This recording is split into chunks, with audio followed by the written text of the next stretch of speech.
Ça m'arrive, je ressens des choses que... Comment expliquer ça? Un genre de frisson. Un genre de frisson? Ouais. Mais pas pire que... Pas aussi pire que chez moi, par exemple. D'accord. Pas bon signe. Ouais, mais ça bouge là depuis tout à l'heure. Chanel 2, ça bouge depuis tout à l'heure. Même le bonhomme, il se met en route. C'est vraiment des poussières ou pas, mais c'est assez particulier quand même. Elle pensait que la femme empêchait Raphaël de venir vers nous, en fait. D'accord. Et c'est dans son rêve, ça se passait ici même, mais avant qu'on fasse les travaux, et apparemment, d'après ma soeur, c'était brûlé. Et... Ça a été brûlé. Ouais. Ici. Enfin, dans son rêve, c'était brûlé, apparemment. Elle a vu cette pièce brûlée. Le grenier, mais en brûlé. Brûlé, d'accord. Le paranormal, qu'est-ce que c'est? Un mot qui fait peur plus d'un. Chacun d'entre nous a peut-être vécu ces choses inexpliquées. Certaines personnes en parlent, d'autres non. Ou d'autres ont tout simplement peur d'en parler. Peur d'être pris pour un fou. Y a-t-il une vie après la mort? Que devait-on quand on passe dans notre monde? Je m'appelle Alexandre Lenief. Je suis accompagné de Jérémy. Et nous allons dans les lieux dits hantés afin de comprendre et à démystifier toute cette énergie qui nous entoure.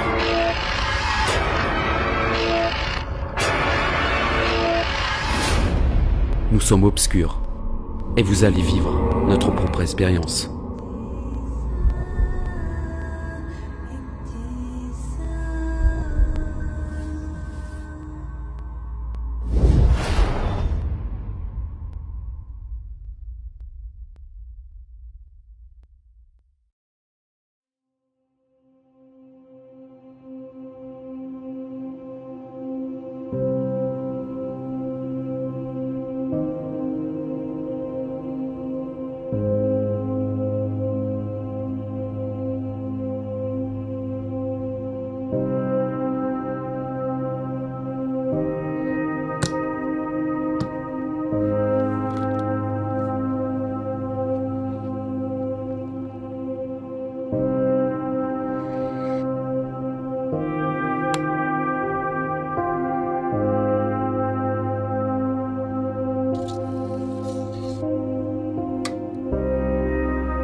Le cycle de la vie, perpétuel recommencement.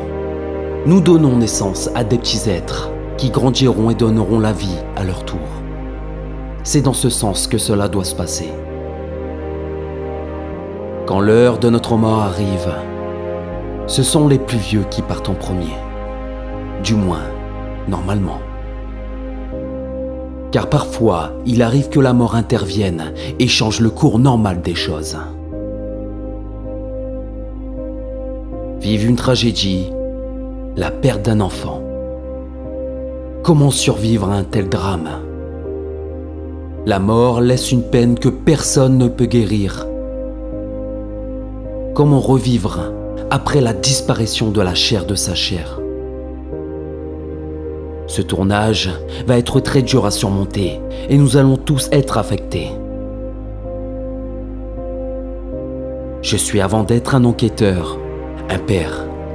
C'est quelque chose que j'aurai en tête à chaque instant et ce sera ma faiblesse. Tout comme aux autres membres de l'équipe d'ailleurs. Nous allons pour la première fois être confrontés à des sentiments qui vont nous atteindre tous personnellement. Le simple fait d'y y penser est déjà une épreuve. Comment sortirons-nous? Qu'allons-nous découvrir?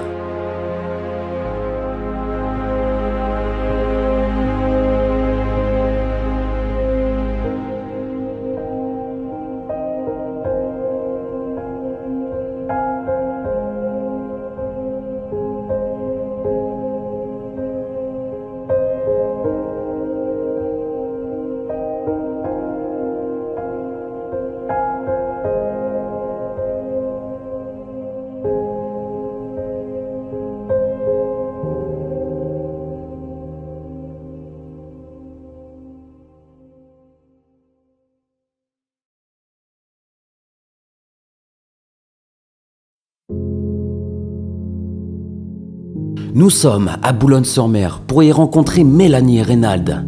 Ils ont contacté Obscur pour y trouver des réponses à leurs questions face à un drame familial qui a pu vivre cette famille. Après une longue période d'hésitation qui a duré 1 an de la part de l'équipe, nous avons fini par accepter cette enquête très spéciale. Nous savions que nous allions être confrontés à un sujet sensible, car nous parlons ici du décès d'un enfant. Ayant connu moi-même Raphaël de son vivant et étant ami avec ses parents, cette enquête était pour moi indispensable. Cette histoire me touche particulièrement au cœur. Avant de vous expliquer pourquoi cette famille nous a contactés, comprenons qui était ce petit garçon nommé Raphaël.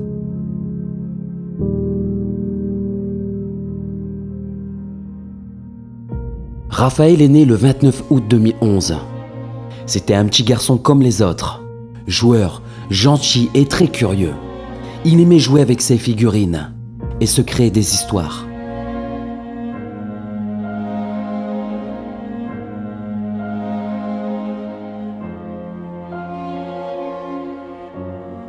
Il commence à faire des cauchemars et ses parents décident donc de racheter une maison où toute la famille pourra profiter de plus d'espace. Tout est réuni pour vivre paisiblement.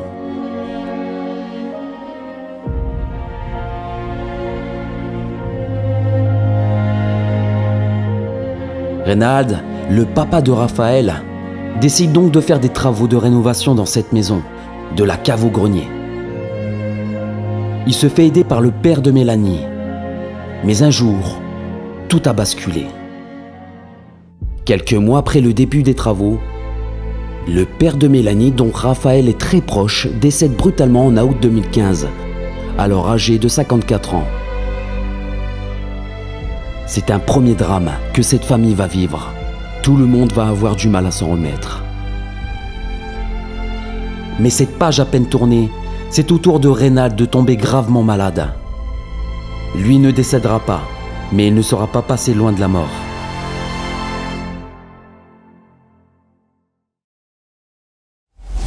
Les jeunes propriétaires commencent à se poser des questions sur leur nouvel environnement. La maison pourrait-elle être la cause de tout cela ? Peut-être. Les jours passent et Raphaël continue d'avoir des cauchemars. Ils le hantent chaque nuit et sont de plus en plus forts et fréquents. Raphaël expliquera à ses parents qu'une madame veut l'empêcher de les voir.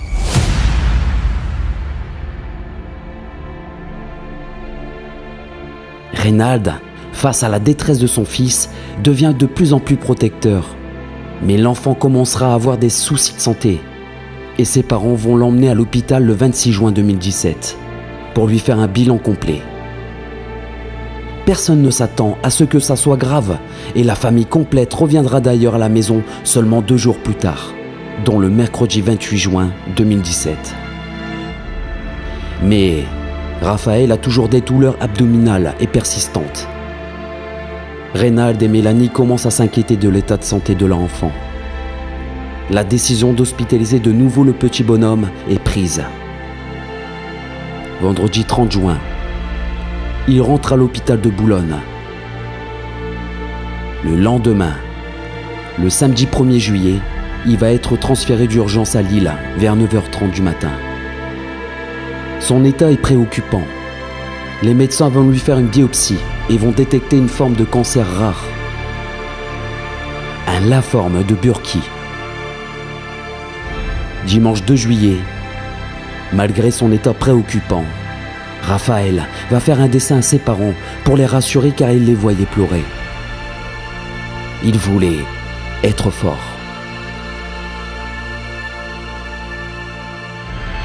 Lundi 3 juillet 2017, son père était au travail et sa mère présente à ses côtés.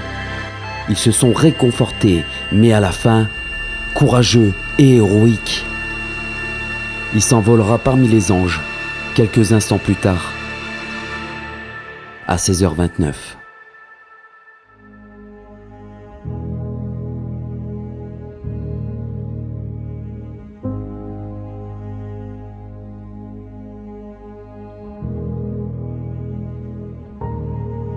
Depuis, des phénomènes étranges se manifestent dans la maison. Et un autre drame va intervenir 1 an après, avec le décès du papa de Reynald, Roger, le 23 mars 2018, à l'âge de 68 ans. Avec cette succession d'événements dramatiques qu'a subi cette famille, pourrait-il y avoir une certaine de malédiction autour de la maison en question ?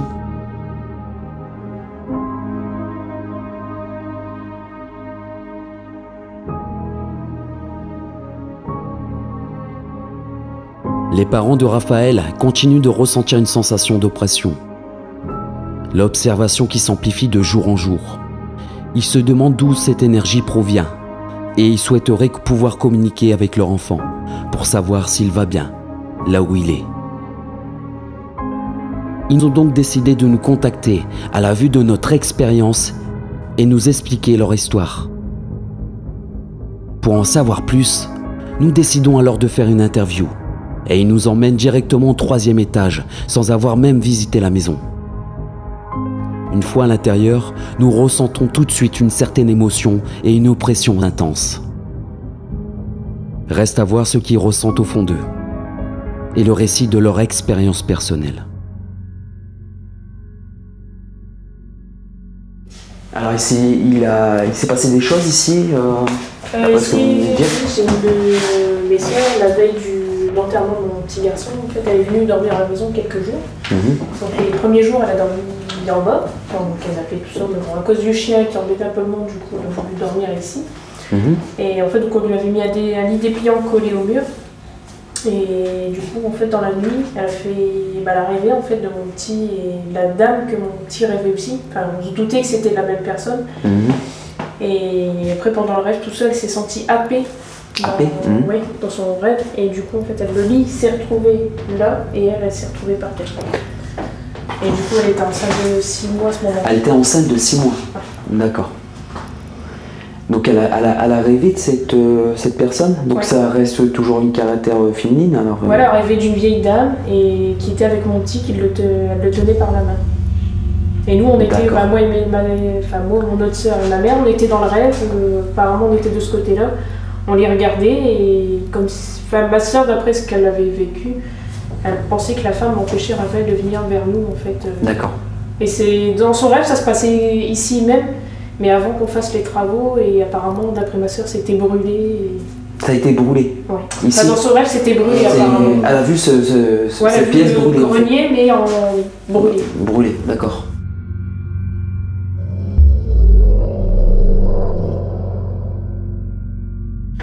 Donc le lit a été traîné sur plusieurs centimètres, il s'est retrouvé même ici. Votre petite sœur s'est retrouvée, elle a été projetée de ce lit par une force invisible, donc de caractère féminine. Quelle était sa réaction à ce moment-là? La réaction de votre petite sœur? Elle s'est dit, vu qu'elle croit beaucoup en ces choses-là, quand elle a vu ce qui s'est passé, le rêve qu'elle avait fait, elle n'a pas voulu paniquer, elle s'est dit... Elle a pris ses affaires, elle a pris ses lunettes, elle a dit reste calme, et elle est redescendue tout de suite, elle a appelé ma mère en pleurant pour venir. D'accord. On redemanderait à votre petite sœur de dormir dans cette pièce, elle refuserait catégoriquement. Elle ne veut plus rentrer à la maison. Elle est déjà revenue dormir ici, mais il lui a fallu plus d'1 an pour revenir. D'accord. Même ne serait-ce que dormir dans le canapé en bas, il lui a fallu plus d'1 an pour revenir. Plus d'1 an quand même. Hein. Ah ouais, quand même. Ah, ça l'a tombé, elle ne voulait plus dormir. D'accord. Et donc du coup, c'est perplexe. Donc une force qui tire quand même à lui, il faut avoir une énergie extrême, hein.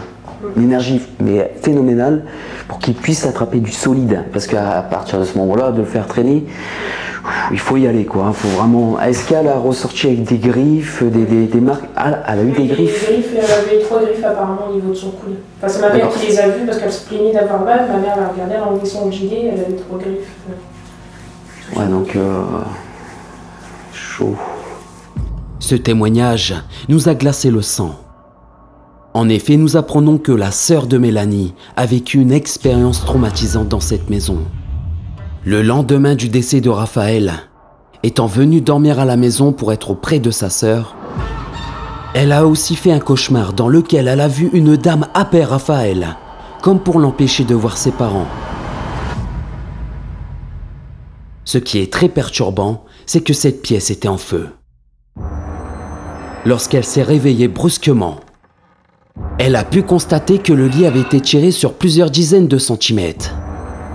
De peur, elle a fui la maison et ne donnera de nouvelles que le lendemain, tellement elle était sous le choc. Elle constatera aussi qu'elle s'est fait attaquer physiquement, car elle est marquée de 3 griffes sur le coude. Le chiffre 3 est souvent associé à la Sainte Trinité, le Père, le Fils et le Saint-Esprit. Et les entités maléfiques utilisent ce symbole pour se moquer. Serait-on en présence de quelque chose de maléfique ?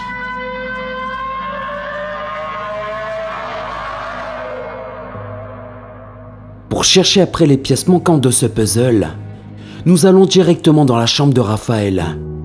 Mais en réalité, c'est le moment que nous appréhendons le plus. Cette éventuelle entité maléfique a-t-elle joué un rôle dans le décès de Raphaël, ainsi que dans celui de ses grands-parents ?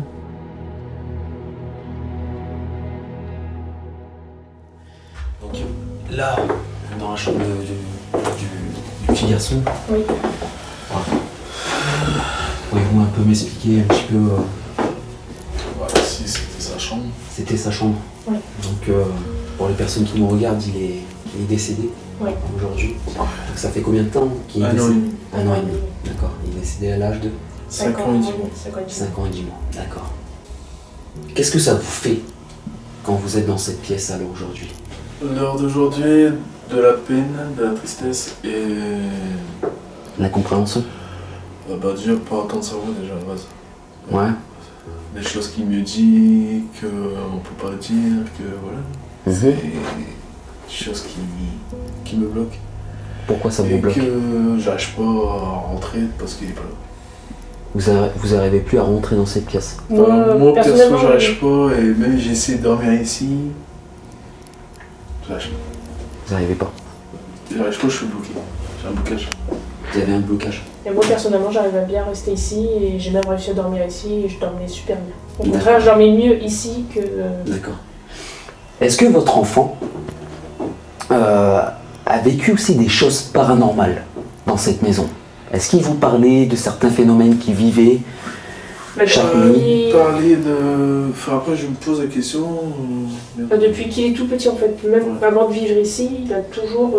Parler même dans l'appartement qu'on a habité aux HLM, il parlait... Mais il avait toujours, faisait toujours des cauchemars, il rêvait toujours de certains trucs, tout ça, et arrivé ici ça s'est amplifié et il rêvait toujours d'une même personne qui lui faisait peur. D'accord. Et la personne qui voyait, c'est caractère féminin ou masculin? Féminin. Féminin.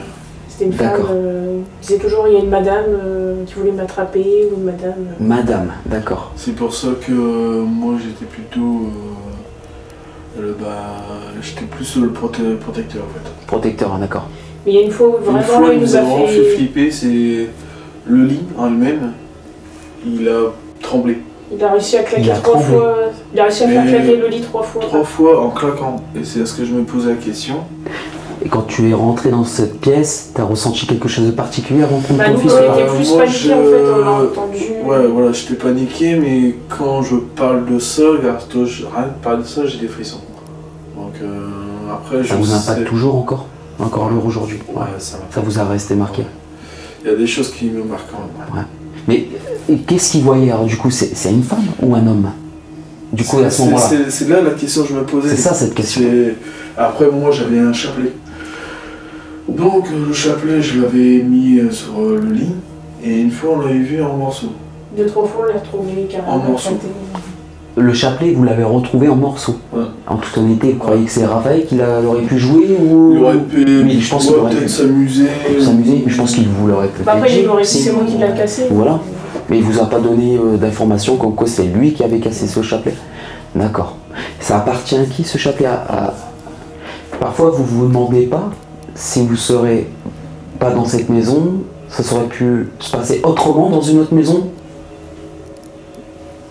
Ça je me pose tellement la question. Ça c'est une question... C'est pas une question bête, mais c'est ce que je me pose la question. Après je sais pas. Je peux pas te dire. Je peux pas te dire franchement. C'est une question un peu... C'est un peu farfelu. C'est un peu farfelu, ouais. Donc D'accord. c'est la vie. Enfin, moi, j'ai ressenti quand j'ai laissé mon ex-épouse à Lille avec mon fils le dimanche soir. Je suis parti avec sa mère pour travailler. On m'a dit c'était une biopsie, voilà, on m'a pas dit plus. Moi, je pensais qu'il allait bien s'en sortir. À partir de 7h30 du boulot, parce que j'ai commencé à 5h30, je me souviens bien. Mon patron, il me voyait que je n'étais pas bien. Mon directeur, il me voyait, il me disait faut que tu pars chez toi. Et ils ont vu que je suis allé. D'accord. Ne cherche pas, tu pars. D'accord. Et j'ai appelé sa mère pour qu'on y va, mais non, il va rien avoir, tout va aller bien. Et en fait, mes pressentiments, c'était bon. T'as ressenti que ton petit... Il allait partir. Il allait partir. Et ça, c'est l'instinct parental, ça c'est l'instinct... En fait, moi, quand j'ai des pressentiments, ça passe tout le temps. D'accord. Et c'est bizarre. Quand j'ai des pressentiments, je ressens quelque chose, paf. Et c'est bizarre. C'est les perceptions. Et depuis ce temps-là, je m'en veux. Je m'en veux parce que je me dis, j'aurais pu être Carla avec Mélanie et tout. C'est peut-être pour ça que... Vous croyez que justement le départ de votre petit garçon serait à cause de vous, alors, si je peux comprendre? Ouais. Je pense que le fait que le petit est parti sans que moi j'ai pu dire au revoir, parce que Mélanie a fait la bise pour dire tout va bien se passer, puis malheureusement, voilà. Et oui, je m'en veux. Et je m'en veux. Ok, right.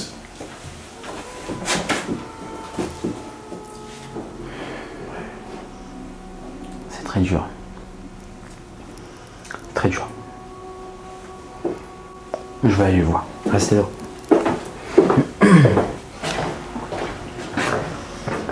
Il n'y a pas de caméra, il n'y a pas de caméra. Ouais, ça va. Ok, comment ça, je vais pas te parler. Non, non, mais c'est important, c'est important. C'est important de t'en parler. Ça fait du bien. C'est important de t'en parler. L'émotion est grande en entrant dans cette pièce. L'équipe ne s'attendait pas à trouver une chambre intacte et entretenue par les parents. Tous les jouets sont là et nous avons l'impression que Raphaël va faire irruption dans la pièce d'un instant à l'autre. Cette pièce nous fait ressentir une émotion indescriptible. Mais nous ne le montrons pas et essayons de rester professionnels face aux parents.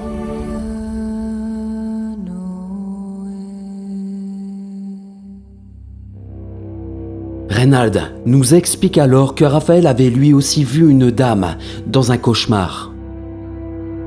De plus, avec Mélanie, ils ont été témoins d'une scène perturbante. Ils expliquent que le lit a tapé 3 fois contre le sol et qu'un chapelet a été retrouvé brisé dans les jours qui ont suivi. Nous faisons à cet instant la corrélation avec le vécu de la sœur de Mélanie. Une dame, un lit qui bouge et 3 coups. Serait-ce une nouvelle fois le symbole de la Trinité?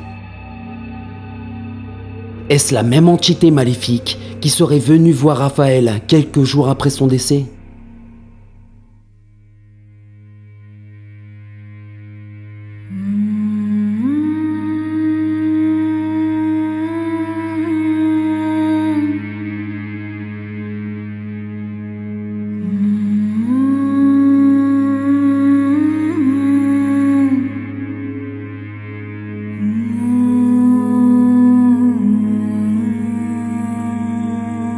Reynald porte sur ses épaules le fardeau d'une culpabilité profonde. Il a le sentiment de ne pas avoir su protéger son enfant et le laisser partir sans avoir même pu lui dire au revoir. Ne pouvant plus lutter, nous avons vu ses yeux se remplir de larmes de chagrin, nous communiquant à tous une immense tristesse.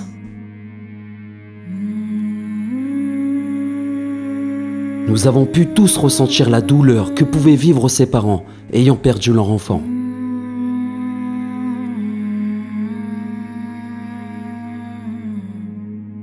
Je ne sais pas si j'aurais eu la même force et le même courage qu'eux. J'ai une admiration et un profond respect pour tous les deux.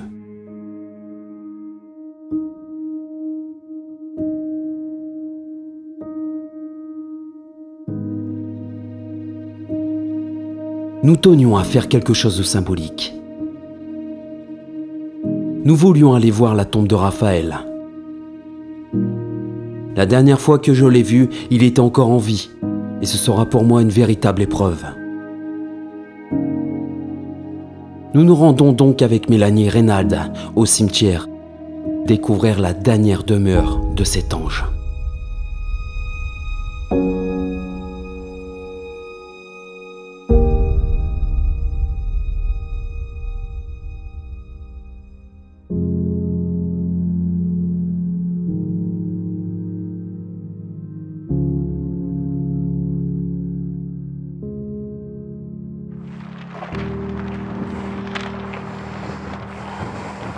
Qu'est-ce que tu ressens à ce moment-là quand tu fais ces pas pour voir ton petit? Bah, ça m'arrive. Ça t'arrive? Ouais. C'est-à-dire? Ça m'arrive, je ressens des choses que... Comment expliquer ça? Un genre de frisson. Un genre de frisson? Ouais. Mais pas pire que... Pas aussi pire que chez moi, par exemple. D'accord. Quand tu es ici, tu as un moment de frisson? Ouais. Mais je sais qu'il y a une présence qui est avec moi. D'accord. La présence de votre garçon? Ouais. C'est pour ça que j'envoie ce jour la photo de mon fils. C'est bête à dire, mais c'est comme ça. Très dur émotionnellement parce que ce petit... On va dire ce petit héros, hein, je l'ai connu. Je vous ai vu aussi dans le deuil. D'ailleurs, vous êtes toujours en deuil. Hein. Je sais même pas si j'arriverai à le deuil, de toute façon. Et c'est très dur parce que il y avait toute sa vie devant lui. Je vais donc de la part de l'équipe Obscure, on lui a apporté un petit bouquet. C'est pas grand chose, et le cœur est lié. Tu sais, c'est le geste. C'est plutôt voilà, le geste et se dire que j'espère que ce petit bonhomme est bien en paix. Donc je vais le mettre dedans. Ouais. Il y a des rendez-vous de la vie qui nous donnent des claques. Je viens d'en vivre un cet instant, une véritable leçon de vie. Voir un père embrasser la tombe de son fils et lui poser une fleur est une image qui sera marquée au fer rouge au plus profond de mon âme. Je visualise la force et le courage qu'il leur faut pour ne pas sombrer dans cette épreuve.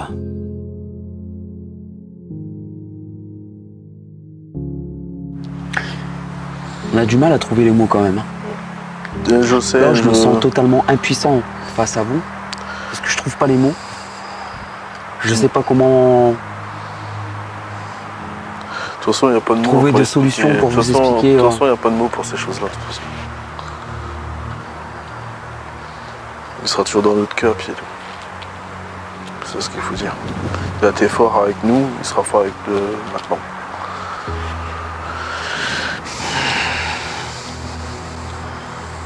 Ouais. Ah, c'est dur. C'est très dur émotionnellement de se dire que... Parce que la perte d'un enfant, c'est... Enfin... Bah, c'est toute ta vie. C'est toute ta vie. Ça m'arrive pas, mais... Vraiment, c'est censé être les parents qui partent en premier, et non pas l'inverse. Et... Trouver des mots, des solutions. Essayer de vous interviewer à cet endroit précis est très compliqué parce que on peut pas trouver de solution, on peut pas... On reste humain. Déjà, il y a des personnes qui ont du mal à avoir des enfants et nous, on nous l'arrache. T'as pas d'explication, de toute façon, il n'y a pas de bon Dieu ici, il n'y a rien. Tu viens combien de fois ici par semaine voir ton... Pratiquement deux, trois fois dans la semaine. 2-3 fois par semaine? Ouais, c'est pas plus. Et vous? Pas plus. On peut préparer aussi. 2-3 fois par semaine. C'est pas plus. À des moments, ça peut m'arriver de venir 3 fois dans la journée. Quoi. Ouais. Ça peut m'arriver. Et c'est quelque chose qui vous demande de venir? Bah moi, c'est une envie. C'est comme si, À la limite, on était obligé, enfin, pas obligé, mais comme si on se sentait attiré de venir, un peu comme ça. C'est comme si on l'oubliait. Et Si moi, ça, c'est... Voilà, je viens de comprendre, d'accord. C'est la sensation de ne pas oublier justement votre petit garçon. Voilà. D'accord. Les paroles de ses parents nous touchent énormément. Le fait de nous expliquer qu'ils viennent plusieurs fois par jour est une véritable preuve d'amour pour leur enfant.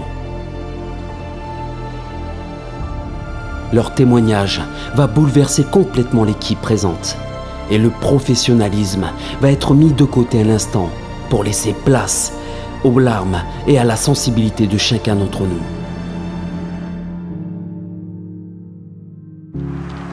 Je dis pas, mais pratiquement tous les 2 semaines, je pleure. Pratiquement tous les 2 semaines. Et je pourrais même pleurer, ça peut m'arriver de pleurer ce soir ou demain, je sais pas. Ça vient comme ça. Pourtant, regarde mon père qui est décédé il y a maintenant, ça va faire 1 an bientôt, le 23 mars. Je vais dire, voilà quoi. Moi, avec mon père, j'ai déjà fait le deuil. Mais avec mon fils, je peux pas. J'y arrive pas. Donc voilà. Donc c'est con à dire, pourquoi je sais pas, mais mon fils, j'y arrive pas. J'ai du mal à imaginer. On va trouver des solutions.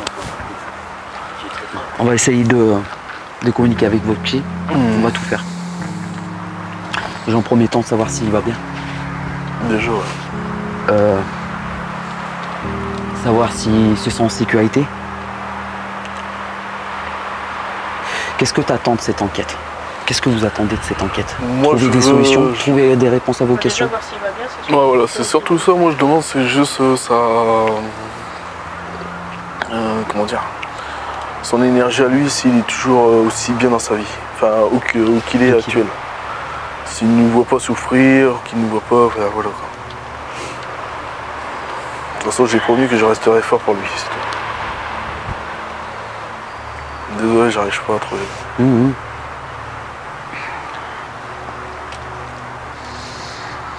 Mais je l'oublierai jamais, mon fils. Il est gravé dans mon cœur, il sera gravé jusqu'à ma mort. Compliqué quand même. Là, il est totalement...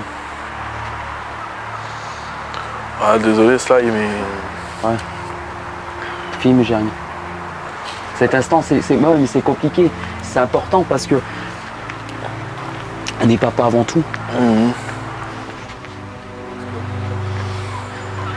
C'est compliqué. Moi, le gamin, je l'ai connu, quoi. Tu sais quoi? Je vais te parler avec mon cœur. Mon plus grand regret, quand j'ai appris ton petit qui était parti de ce monde, j'ai pas... On m'a dit d'y aller. J'ai pas réussi à venir. J'ai pas réussi à venir à l'église Saint-Patrick. J'ai pas réussi. Moi, tu sais que nous, c'est hyper difficile. Je voulais vous soutenir à 300%, mais je suis venu. C'est compliqué de voir un... Sache que je te comprends, je comprends beaucoup de gens. Sache que, sachant que tes parents, je comprends. Là, actuellement, voilà, ça va faire bientôt 2 ans qu'il est parti. Et c'est comme si c'était hier qu'il est parti, toi. Ouais. C'est con à dire, mais moi, j'ai du mal à évacuer tout ça. Pourtant, je suis suivi par un psy. Moi, je suis suivi par un psy. Pourquoi? Parce que j'explique mon cas, j'explique... elle essaie de percer, mais elle voit que j'arrive pas. Parce que je le ferai pas. Parce que c'est mental. Elle le sait que je le ferai pas. J'arriverai pas. Mais nous, à l'église, on voyait beaucoup de gens qui s'y attendaient pas, en fait. C'était tous là, il faut faire du cercueil, on fait la taille du cercueil, c'est bon. Ah, c'est ça, en fait. C'est la sortie, on fait du cercueil qui les a... Ça, et puis de vous regarder et de vous dire, qu'est-ce que je pourrais dire? Qu'est-ce que je peux vous apporter de plus? Et surtout que j'avais envie de parler à l'église, mais j'avais du mal.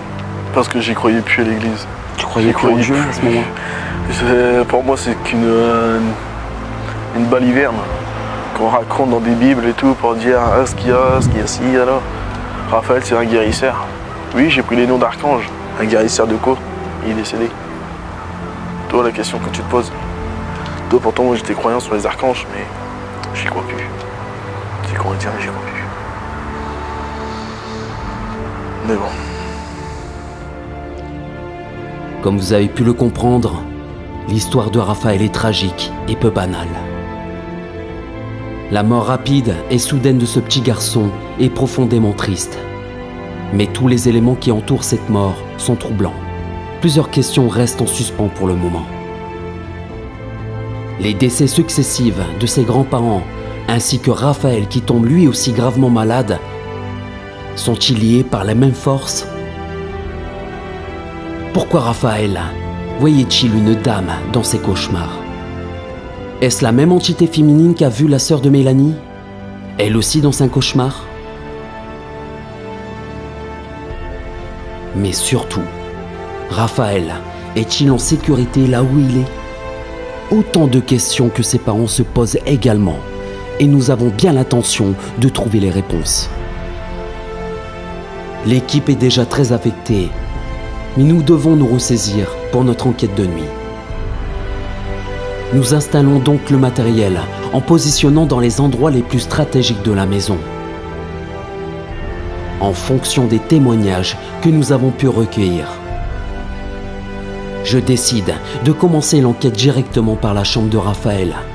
Autant plonger dans le vif du sujet tout de suite. Cela commence par le simple fait de monter les escaliers pour y accéder. L'atmosphère est complètement différente que pendant la journée, et il ne nous faut pas longtemps pour ressentir un certain mal-être. Armés de courage et de détermination, nous entrons donc dans la chambre. Donc, on va rentrer, on va aller se situer tout de suite dans la chambre de ce petit garçon. En toute honnêteté, quand je visualise la chambre du petit garçon, ça me fait beaucoup de peine. Parce qu'aujourd'hui, il est décédé à l'âge de 5 ans, il y a un peu plus d'1 an et demi. De voir cette chambre, encore avec ses objets personnels, ça fait beaucoup de mal, sachant que je suis papa aussi. Donc voilà. Donc Jérémy, là, si tu veux finir, on a mis à disposition une caméra, suivie d'une caméra de sécurité infrarouge qui est surveillée par Sly au QG. Donc ce qu'on va faire, c'est que j'ai pris une testcam. La testcam va enregistrer le son environnement de cette pièce afin de capter des PVE. Là je vais poser, on va mettre à disposition, voilà, on va mettre le micro face à nous.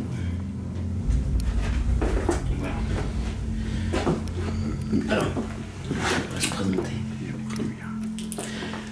Alors bonjour, je m'appelle Alexandre Lenief. Je suis quelqu'un de très gentil. Donc je vais parler pour le petit Raphaël. Ton papa et ta maman m'ont contacté pour que je puisse communiquer avec toi, mais aussi de comprendre si tu vas bien. Je veux savoir aussi si dans cette maison, il y a d'autres entités. Mis à part Raphaël, j'aimerais bien que vous identifiez par le biais justement de cet appareil qui est positionné sur ce bureau. Donc n'hésitez pas à crier le plus fort possible pour que nous puissions vous entendre. C'est très important. D'accord? N'hésitez pas à passer devant cette caméra pour qu'on puisse vous identifier. D'accord? Si vous êtes d'accord à ce que je viens de dire, faites-moi un bruit, soit au rez-de-chaussée ou soit au 3e étage. N'hésitez pas à taper le plus fort possible pour qu'on puisse entendre. Est-ce que il y a un enfant dans ces pièces? Si oui, tapez une fois comme cela.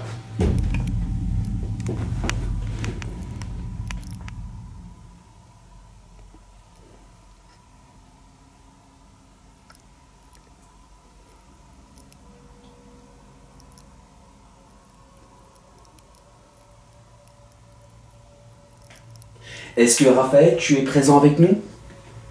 Si tu es présent avec nous, est-ce que tu pourrais t'approcher vers moi?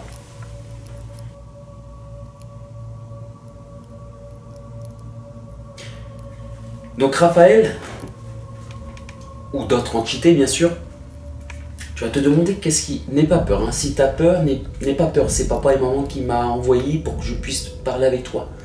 Donc on est des personnes très gentilles. Hein. Donc tu peux t'approcher à côté de moi, tu peux te mettre juste à côté de moi s'il le faut. Là, dans mes mains, j'ai un appareil qui s'appelle une Spirit Box. Voilà. Et cette Spirit Box permet de rentrer en communication.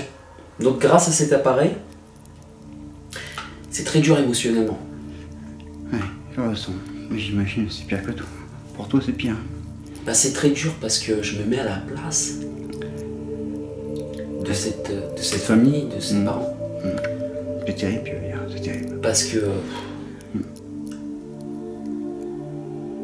Tu sais, un petit bout de 5 ans qui est parti comme ça, 5 ans. c'est compliqué. Ouais. C'est compliqué, sachant la situation et les circonstances de son décès. C'est compliqué. De voir aussi que ce petit garçon aimait tant tout ce qui est les figurines des super-héros. Il était dans une période où il était... où il rêvait. Et c'était son univers vieux, quoi, les... C'était son... On va dire les figurines, c'était un peu ses héros, quoi. C'est ce que j'ai remarqué, enfin, ce que je me suis dit tout à l'heure quand je suis rentré dans la chambre. Nous avons commencé nos recherches par la chambre de Raphaël. Dans cette pièce règne une atmosphère incroyablement énigmatique. Car toutes ces affaires sont encore là, intactes, comme si le temps s'était suspendu. Cela nous fait ressentir un certain bouleversement et rend l'atmosphère plutôt palpable.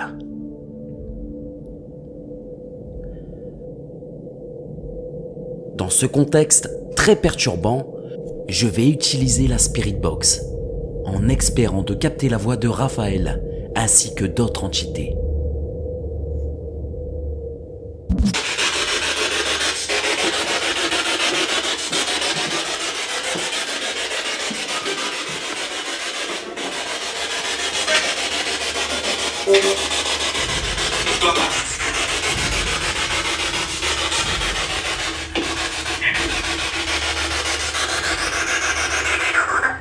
Est-ce qu'il y a une femme ou un homme qui a vécu dans cette maison avant-guerre?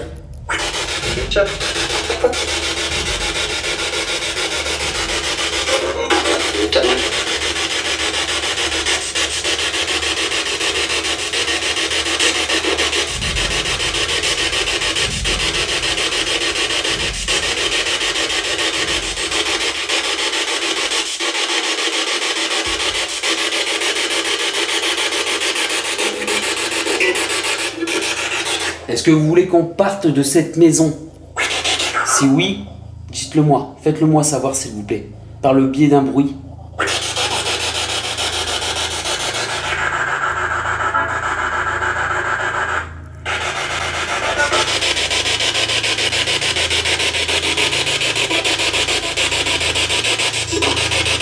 Raphaël, est-ce que tu veux que ta maman vienne avec nous?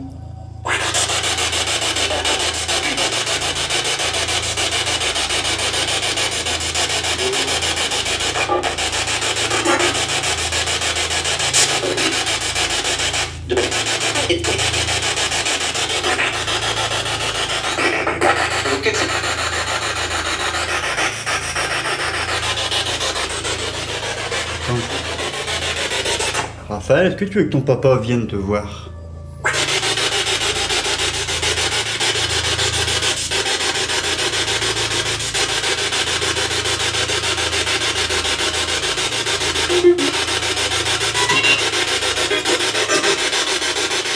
Non.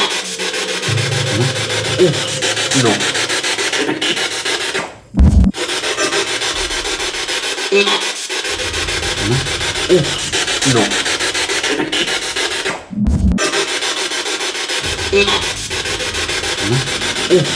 Non. Pourquoi vous ne voulez pas que son papa vienne le voir? Pourquoi? Pour quelle raison? Non. Familiaux. Ouais. J'ai compris familiaux. Non familiaux. Non familiaux. Comme vous avez pu le voir, nous entendons le mot familiaux. Cela me trouble, car sur le moment, je n'en comprends pas bien le sens. Mais il s'agit en effet ici d'une famille, et il est possible qu'une entité essaye de nous faire comprendre quelque chose. Non. Familiaux. Ouais. J'ai compris familiaux. Oui. Non familiaux. Non familiaux. Familiaux. Ouais. J'ai compris familiaux. Oui. Non familiaux. Non familiaux. Ce PVE fait en tout cas suite à une question posée par Jérémy. Il pense que Raphaël est présent et lui demande tout simplement s'il veut que son père vienne le voir. Raphaël, est-ce que tu veux que ton papa vienne te voir? La question posée par Jérémy nous a donc permis d'entendre 3 PVE qui sont très cohérents. Veux-tu que ton père vienne? Non. Jérémy. Puis une indication avec le mot familiaux.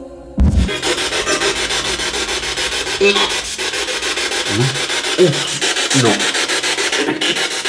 Quelqu'un s'est donc directement adressé à lui en répondant à sa question et en citant son nom.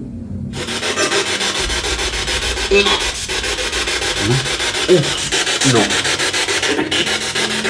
Est-ce un indice pour nous faire comprendre quelque chose? Que veulent nous dire les entités présentes? Je suis convaincu qu'une fenêtre de communication est en train de s'ouvrir. Je décide de profiter que les énergies se manifestent pour aller dans le bureau au 3e étage. Seul. J'espère que cette immersion en solitaire me fera entrer dans le vif du sujet. Et je ne vais pas être déçu.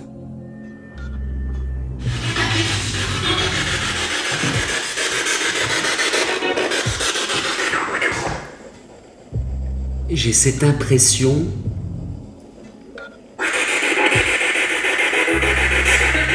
que cet homme est présent avec moi. Je sens une énergie masculine.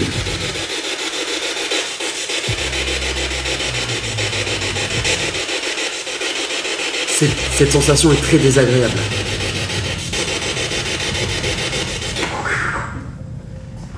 Est-ce que vous avez...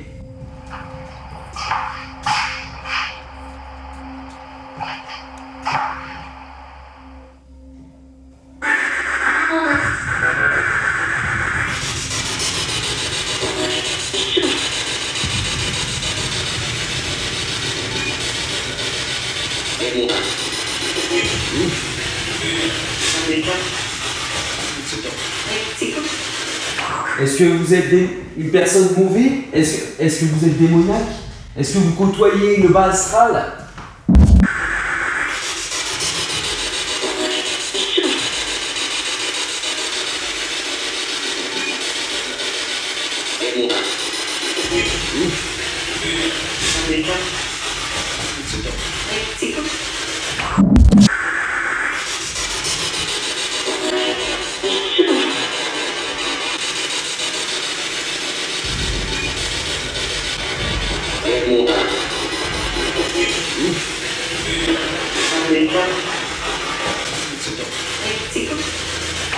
Les PVE que nous venons de capter sont surprenants et à la fois terrifiants.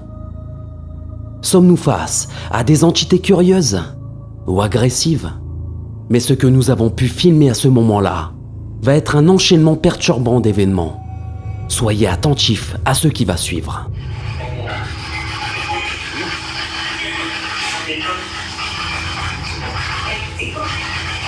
Est-ce que vous êtes une personne mauvaise? Est-ce que vous êtes démoniaque? Est-ce que vous côtoyez le bas astral?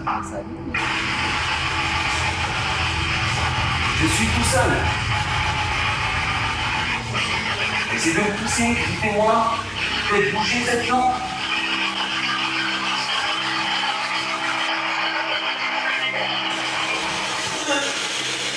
Faites-moi peur.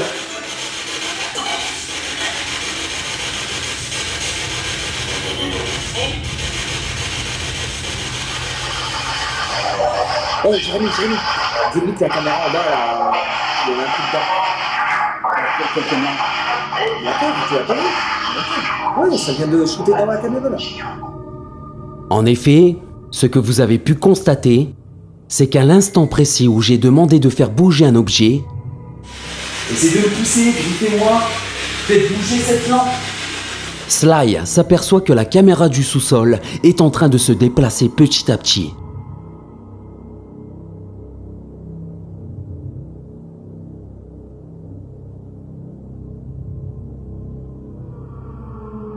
De mon côté, je ne bouge absolument pas. Et ce qui est très perturbant, c'est que tout le monde est au QG. Et personne n'a donc pu la déplacer. D'autant plus que les câbles de ces 4 caméras ont été fixés avec du gaffeur tous les 30 cm environ. Juste après cet événement, je capte à ce moment-là, depuis la SB7, la voix d'une femme me disant « Va-t'en ». Faites-moi peur. Cette voix féminine me met-elle en garde en m'ordonnant de partir de cette maison? Faites-moi peur. Est-ce un ordre ou un conseil? Mais ce qui va suivre va complètement changer notre perception des choses. Sly, qu'est-ce qui se passe?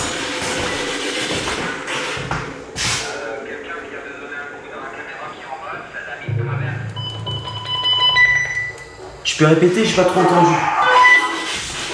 Quelqu'un vient de donner un coup dans la caméra de la cave et elle s'est mise de travers.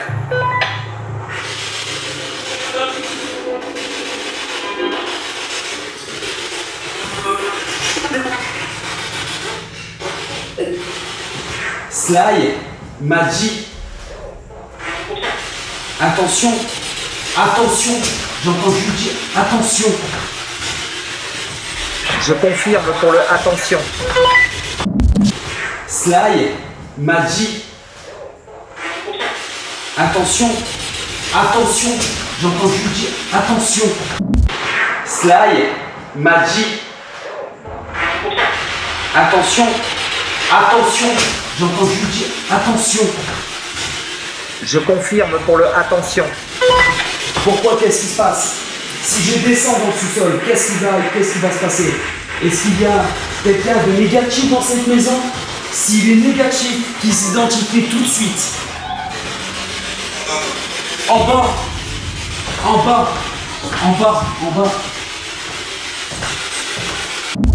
S'il est négatif, qu'il s'identifie tout de suite. En bas, en bas. S'il est négatif, qu'il s'identifie tout de suite. En bas, en bas, en bas, en bas.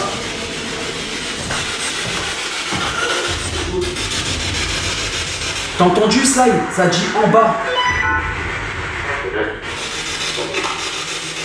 Oui, j'ai entendu.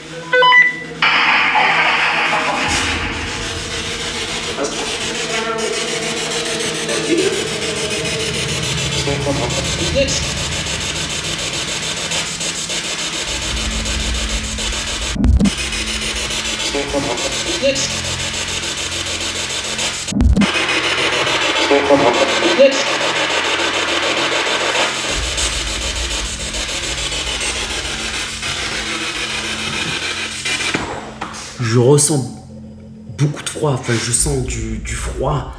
J'ai une sensation d'observation, mais toujours un caractère masculine. Si je me trompe, pouvez-vous me le dire par le biais de cette SB7?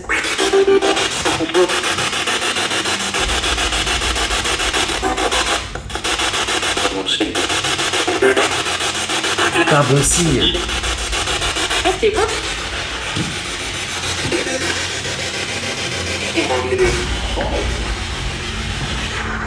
Là, j'ai entendu un PV dire pas bon signe.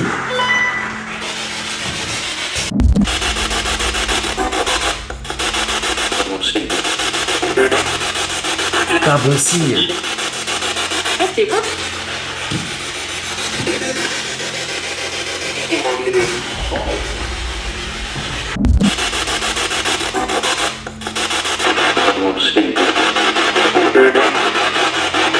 Pas bon signe.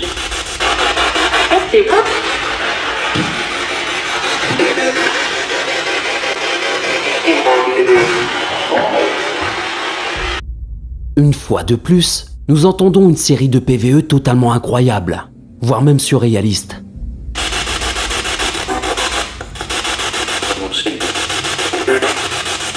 Pas bon signe.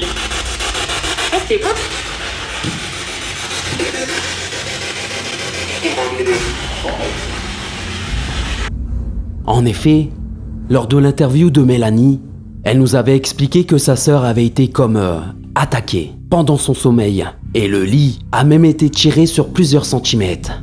Et après, pendant le rêve, tout seul, elle s'est sentie happée ouais, dans son rêve. Et du coup, en fait, le lit s'est retrouvé là et elle s'est retrouvée par terre. Et du coup, elle était enceinte de 6 mois à ce moment-là. Elle était enceinte de 6 mois. Ouais. D'accord.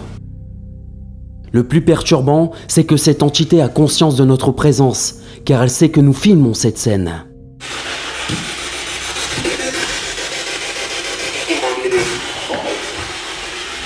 D'ailleurs, si vous avez bien remarqué, un bruit inexpliqué se fait entendre juste à côté de moi et me fait réagir car je l'entends également sur le coup.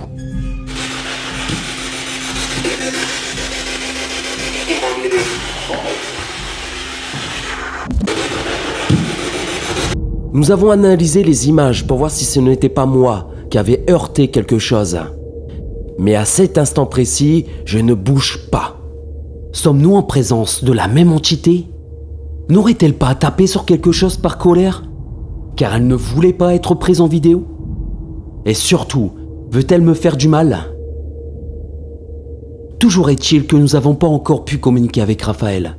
Je sens bien que beaucoup de choses se passent et je décide donc de descendre au QG pour faire un point avec Sly sur ce qui s'est passé dans les autres pièces. C'est fou. Oui, il s'est passé plein de trucs là. Ouais, franchement, il y a beaucoup de choses. Ça fait. Je l'ai entendu. C'est dingue. Je l'ai entendu. Par contre, t'as vu la position de la caméra là? On a bien la caméra. Ah, il y a quelqu'un qui a shooté dedans. On était tous ici, toi t'étais en haut. Ouais. Et sur le coup, je me suis dit, c'est le chien. Mais en fait, déjà, de là, le chien il était ici. Et de deux, j'ai tout scotché les câbles. Donc c'est impossible qu'on se prenne les pieds dans les câbles. J'ai fait exprès justement. Pour éviter le doute qu'on se prend un pied dans un câble. Et d'un seul coup, elle a basculé. Bien. Sachant que, je suis sûr que ça a été enregistré, on entend des coups dans la cave. On était tous là, on ne bougeait pas. Et la caméra a bougé, mais donc t'as dit en haut, est-ce qu'il y a quelque chose? Est-ce qu'il y a quelque chose ici? Et pouf, c'est là que la caméra. La caméra vient de bouger. Ouais, mais ça bouge là depuis tout à l'heure. Ça n'arrête pas. Chanel 2, ça bouge depuis tout à l'heure. Même le bonhomme, il se met en route. Reprenons ce qui vient de se passer. La caméra du sous-sol a bougé et il est donc impossible que ça soit l'un d'entre nous.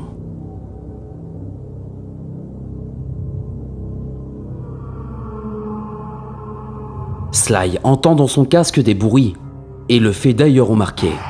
Sachant que, je suis sûr que ça a été enregistré, on entend des coups dans la cave. On était tous là, on ne bougeait pas. En effet, à l'analyse, nous avons pu constater que sur la piste audio de la GoPro placée au sous-sol, nous entendons plus de 20 bruits de pas inexpliqués, accompagnés d'une respiration désincarnée.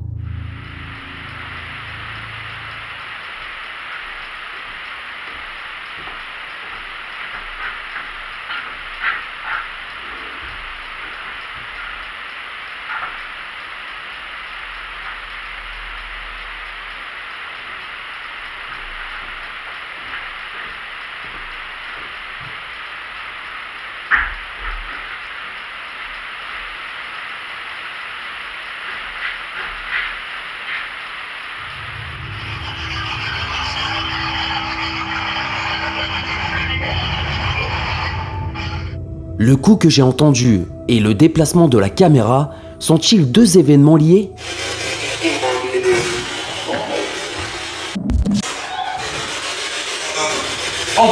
Sommes-nous en train de déranger cette entité? Est-ce que c'est elle qui a voulu faire tomber la caméra? Nous nous rendons compte en tout cas que l'environnement commence à devenir hostile. Les choses s'accélèrent et je vais essayer de profiter de cet afflux d'énergie pour entrer en communication. Je décide donc d'envoyer Jérémy seul au sous-sol, équipé d'une caméra et d'un dictaphone.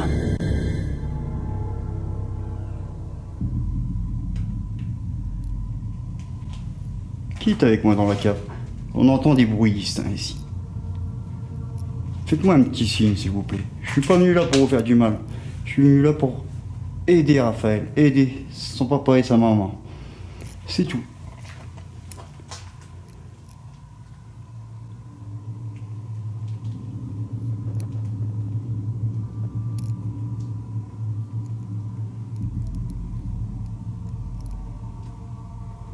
vous voulez pas nous aider, madame ou monsieur, parce qu'il y a une dame aussi. Vous pouvez l'aider à communiquer avec nous? Juste pour rassurer ses parents. Un petit signe. Celui que vous voulez. Jérémy est resté plus de 30 minutes au sous-sol, mais n'a malheureusement rien capté.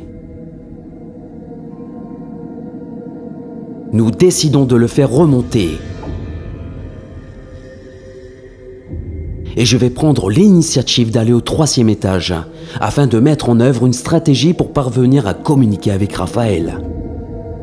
J'aurai sur moi une GoPro afin que vous puissiez être en immersion et pour que Raphaël ne soit pas éventuellement effrayé par les caméras. J'espère ainsi le mettre en confiance lors de cette séance.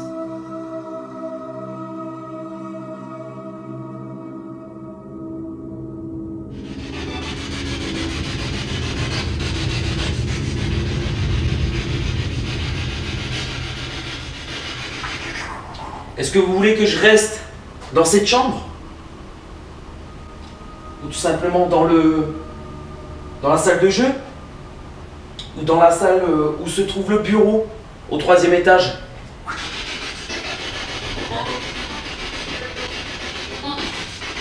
Entre.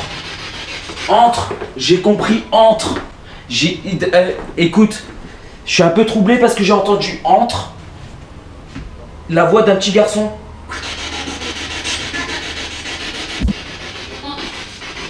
Entre. Entre. J'ai compris, entre. Entre. Entre. J'ai compris, entre. Je sais pas si c'est Raphaël, mais on m'a demandé de rentrer dans cette chambre. Tu veux jouer avec moi?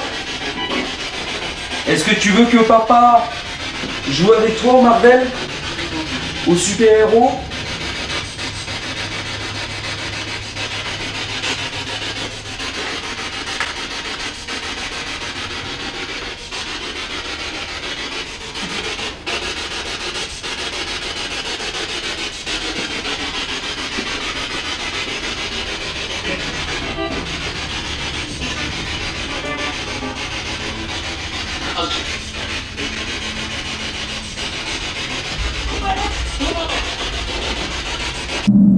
Une voix d'enfant se fait entendre. Elle me demande d'entrer dans la chambre. Entre. Entre. J'ai compris, entre. Entre. Entre. J'ai compris, entre. Est-ce Raphaël? J'en suis convaincu. C'est la première fois depuis le début de l'enquête que nous pouvons entendre sa voix. Mais quelques secondes plus tard, 2 autres voix se font entendre depuis la SB7. Je ne les entends pas sur le coup, mais nous allons les découvrir à l'analyse. Du balai, dehors, avec un ton sec et menaçant.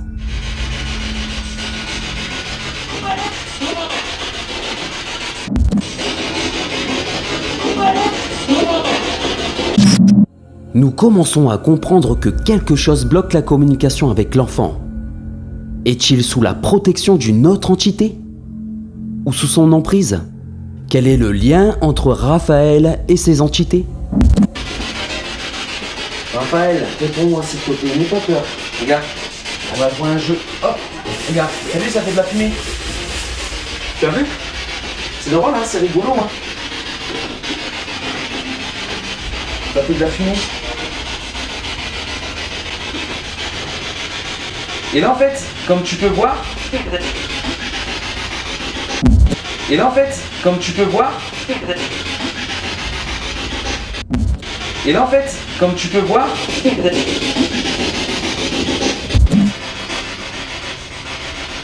Alors, si tu as peur de moi, je te demanderai tout simplement de... On va faire un jeu très très simple, regarde. Je me permets, hein, je prends un jouet, ils sont magnifiques tes jouets, super beaux, ils sont très très beaux. J'ai ton Iron Man, juste là, tu vois. Et j'ai ta peluche que tu aimes tant. Je te demanderai de le faire tomber. si possible. D'accord? Donc là, je peux sauter, ça tombera pas. Si tu pourrais le faire tomber, s'il te plaît.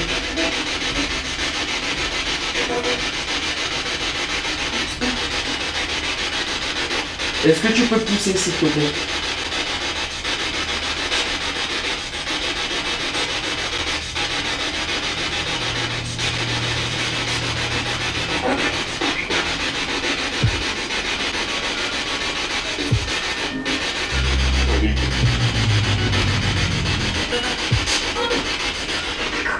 Je me sens pas bien, il y a une drôle d'atmosphère là d'un coup, c'est bizarre.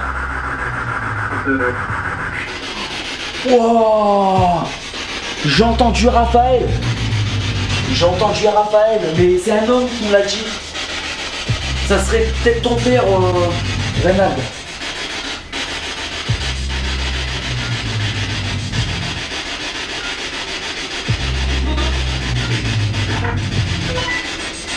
Je suis pas sûr, mais je pense que j'ai entendu Raphaël, mais la voix d'un homme. Et je sais pas, ça m'a venu en tête directement le papa de Reynald. Effectivement, je te confirme qu'on entend la voix d'un homme depuis tout à l'heure. Moi j'ai entendu, ça disait salut. Et juste après salut, ça a dit éventuellement Raphaël. Mais ça je l'ai pas compris. Mais ça a dit salut juste avant, de la voix d'un homme.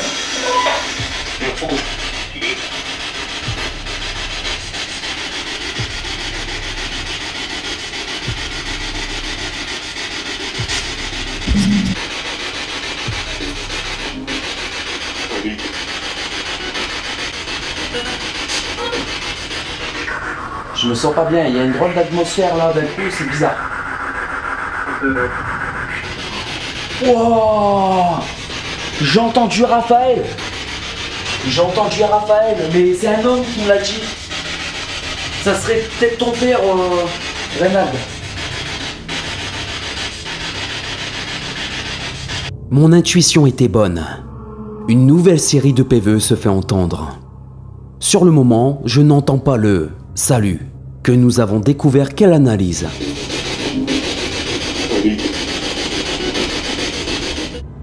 Cependant, je vais sentir physiquement l'arrivée de cette entité masculine à cet instant précis. Je me sens pas bien, il y a une drôle d'atmosphère là d'un coup, c'est bizarre. L'atmosphère change brutalement. J'ai le sentiment que cet homme est le grand-père de Raphaël. Je me sens pas bien, il y a une drôle d'atmosphère là d'un coup, c'est bizarre. Wow, j'ai entendu Raphaël.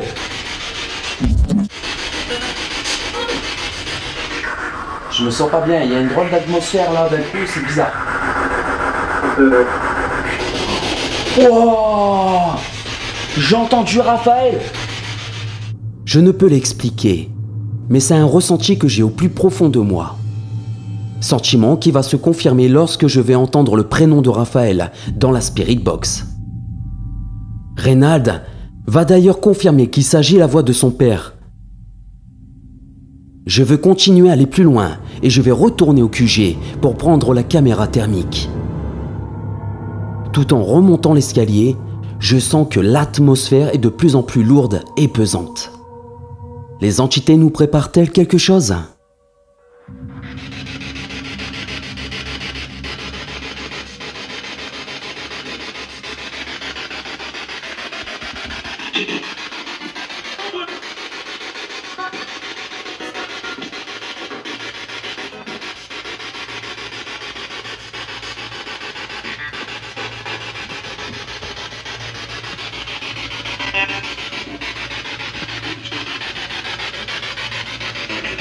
Est-ce que ça vous dérange si je vais dans la salle des jeux?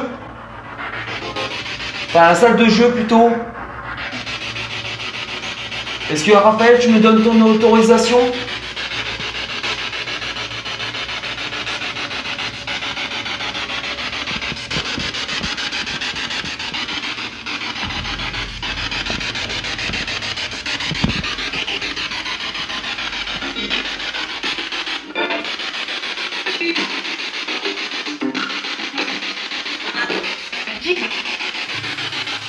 J'ai entendu un enfant me dire oui, je pense.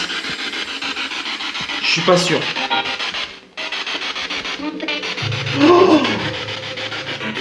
ton père. Ouah, j'ai des frissons partout, gros. Eh bien. Ça a dit, est-ce que vous voulez... Oh putain, je suis choqué.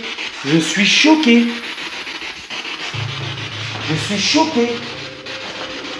Appelle Jérémy, envoie Jérémy me voir. Dis qu'il prend le talkie-walkie et le camstop. Il faut venir tout de suite. C'est maintenant. Waouh. De retour, équipé de la caméra thermique, je demande l'autorisation d'aller dans la salle de jeu. Est-ce que Raphaël, tu me donnes ton autorisation? C'est là que nous pouvons entendre de nouveau la voix de Raphaël qui dit « Grand-père ». Je suis pas sûr. Oh, je suis pas sûr. Oh. Veut-il me faire comprendre qu'il faut que je demande l'autorisation à son grand-père pour pouvoir communiquer avec lui? De plus, si vous avez été attentif, vous avez certainement remarqué qu'on entend également le grand-père en question dire « Allez, viens ».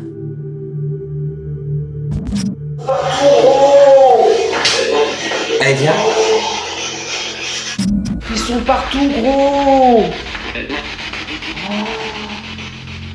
Était-ce adressé à Raphaël ou à moi?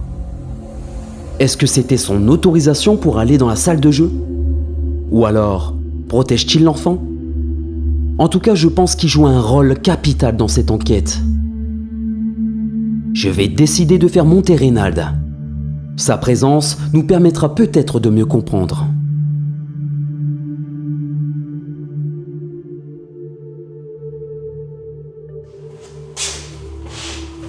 Ce qui est très troublant, c'est que Raphaël me demande tout simplement, est-ce que je lui dis, c'est ça en fait, il faut savoir, en fait, il faut trouver les circonstances, c'est ce qui est très intéressant. Quand je monte, avant de monter, je dis, Raphaël, est-ce que tu me donnes l'autorisation d'aller dans la salle de jeu? Il me dit, mon père.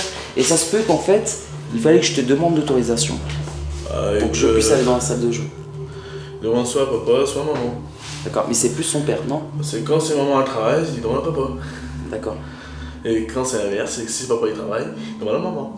Donc ça fait aussi que confirmer que Raphaël devait avoir une autorisation pour monter à la salle de jeu. Chose qui est totale. Pour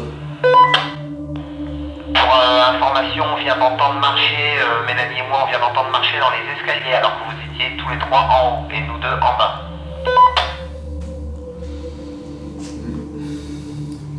C'est plus cohérent là. Non, c'est plus cohérent. Non. Il y a plein d'événements qui se passent. Non, mais moi je pense aussi, moi quand j'ai monté assez vite. Bah non, il vient de dire qu'on était tous les trois ensemble. Non, t'étais déjà en haut. On vient de l'entendre quand vous étiez tous les trois en haut. On vous voit et on a entendu marcher dans l'escalier.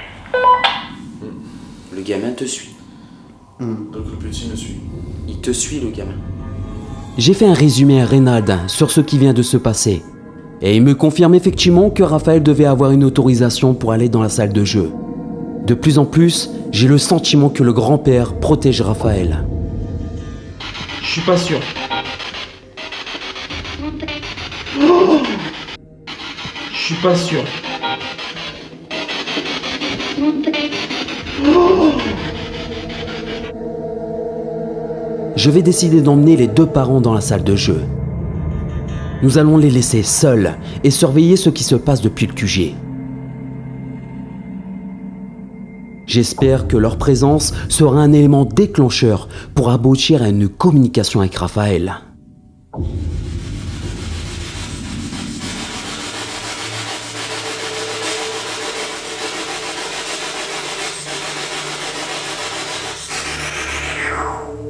J'ai un petit message à te faire passer. Mamie, elle m'a dit de te dire que tu lui manques beaucoup. Est-ce que tu lui manques aussi?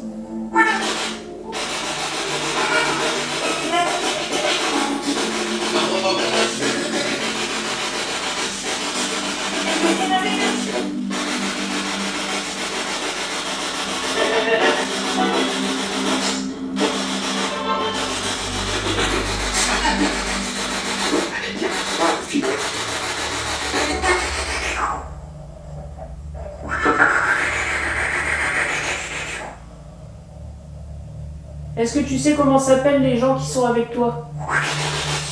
Le monsieur et la madame.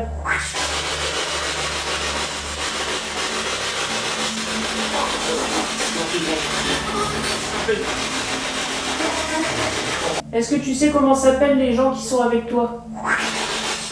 Le monsieur et la madame.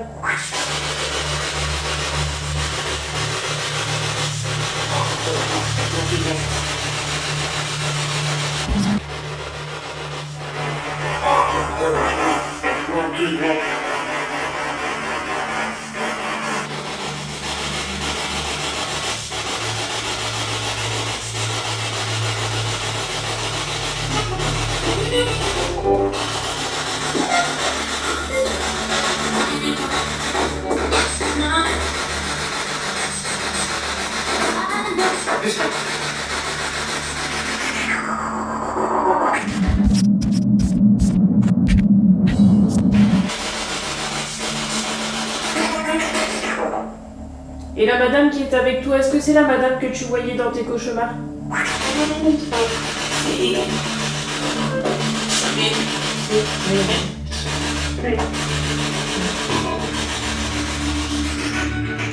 De nouveau, la voix de Raphaël se fait entendre dans la Spirit Box. En effet, nous pouvons l'entendre très clairement. Et la madame qui est avec toi, est-ce que c'est la madame que tu voyais dans tes cauchemars?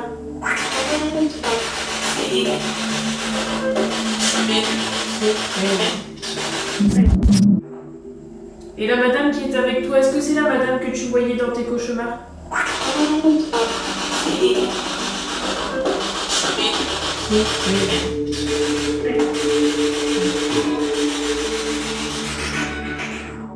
Il s'adresse pour la première fois depuis le début de notre enquête directement à ses parents.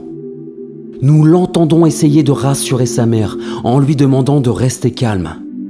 Souvenez-vous que c'est ce qu'il avait également fait quelques heures avant de mourir. Il avait alors fait un dessin pour rassurer ses parents en leur disant que tout allait bien se passer. Est-ce pour lui une façon de faire comprendre à ses parents qu'il va bien? Et la madame qui est avec toi, est-ce que c'est la madame que tu voyais dans tes cauchemars? Nous l'entendons essayer de rassurer sa mère en lui demandant de rester calme. Nous avons eu au cours de cette enquête un enchaînement d'événements totalement incroyables qui montrent bien la présence de Raphaël. Entre. Entre. J'ai compris, entre. Je suis pas sûr. Bruit de pas, caméra qui bouge, réponse dans la Spirit Box, entouré des deux autres entités, ses grands-pères. Quant à cette femme que Raphaël voyait, nous ne l'avons finalement pas trouvée. Mais est-ce justement grâce à la protection des grands-parents? Et quel rôle cette femme a-t-elle pu bien jouer dans le décès de Raphaël? La maison en elle-même n'est-elle pas aussi responsable en partie? Peut-être. La tragédie familiale a en tout cas commencé dès lors que la famille est arrivée dans cette maison. Et nous nous posons la question. Nous sommes en tout cas convaincus que le grand-père est là pour protéger l'enfant. Mais les intentions de cette femme sont beaucoup plus obscures.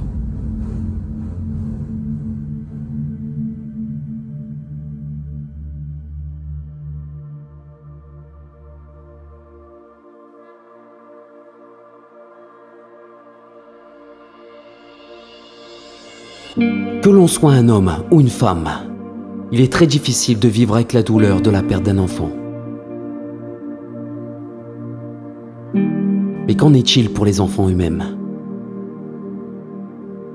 Même s'ils ne l'expriment pas de la même manière, c'est aussi douloureux pour eux. Ma propre fille Inès a connu Raphaël de son vivant. Je sais que son décès la touche beaucoup. C'était son ami. Elle m'a demandé si nous pouvions aller sur sa tombe pour lui déposer un cadeau. Elle a décidé de donner son propre doudou, qu'elle a depuis toute petite.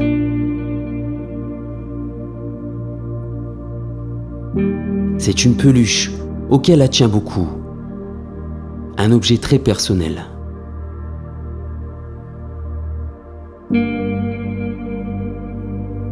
Je comprends le geste de ma fille et le respecte énormément. Comme elle l'a souhaité, nous nous sommes rendus donc au cimetière.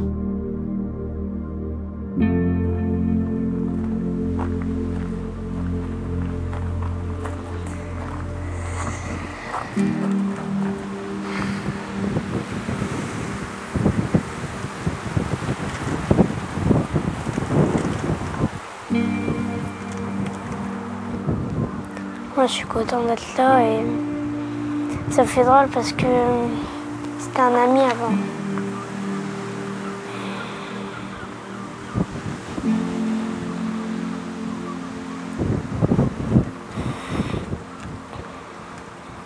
Ça te fait du bien de le voir.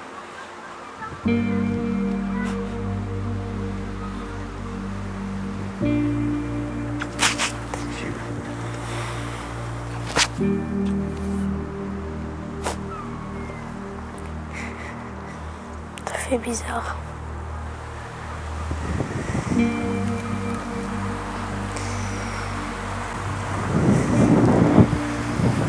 Je sais pas.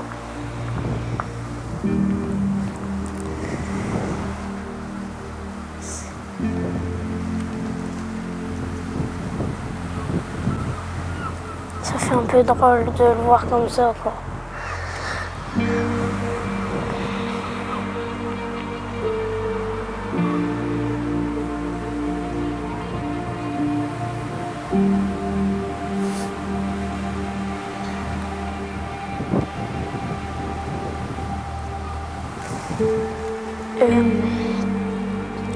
Il a te rapporté un cadeau.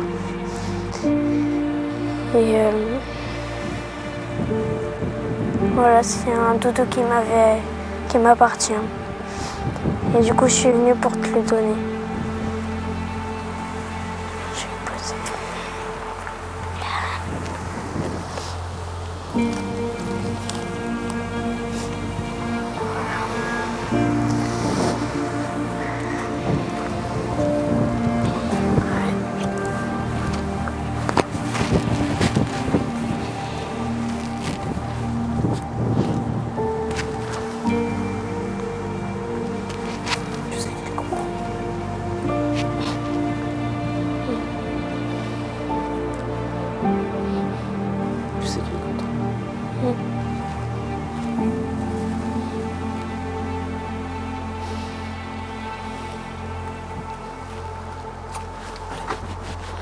Ouais.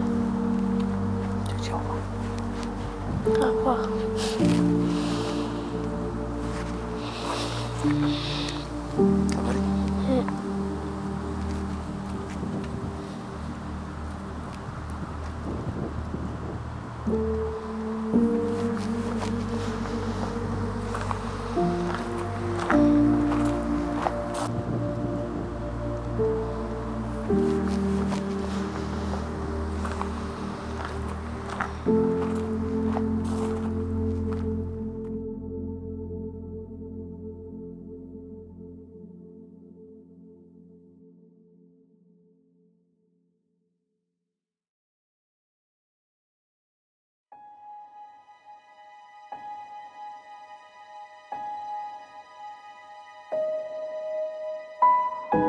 Cette histoire va au-delà du paranormal et nous rappelle combien il est important de profiter de chaque instant passé.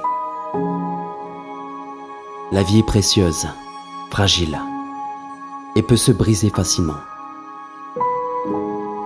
Apprenez à savourer les moments de bonheur, les moments simples, ces petits riens qui nous allument l'âme.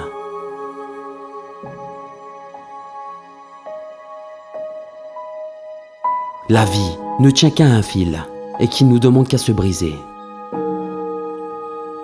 Lorsqu'il se brise, c'est une douleur incommensurable, inexplicable, surréaliste. J'ai été personnellement très touché par cette histoire, car ce sont des amis, et j'ai connu Raphaël. Je lui ai parlé, mes enfants ont joué avec, rien qui ne laissait présager un tel drame. j'ai tenu à réaliser ce documentaire pour lui rendre hommage sincère et profond. Souligner son courage et sa force et soulager ses parents.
Je parlais. Je marchais. Je souriais.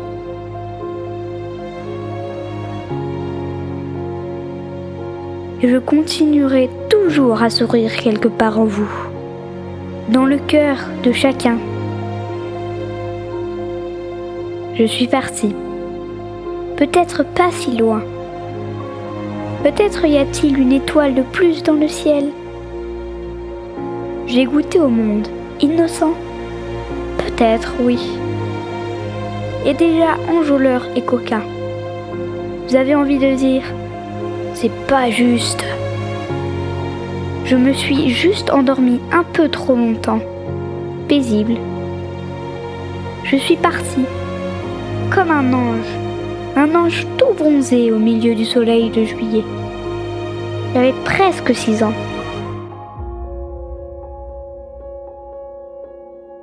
J'ai fermé les yeux, tranquille. Mais vous restez là, sur cette terre un peu trop vide tout à coup. Il faut juste apprendre à parler à l'imparfait de ma frimousse. Je suis partie rejoindre mes grands-parents. J'ai certainement aussi retrouvé Monsieur Jack et autres personnages de mes films préférés.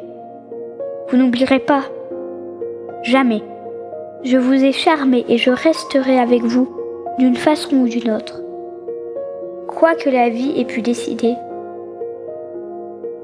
je vous aime.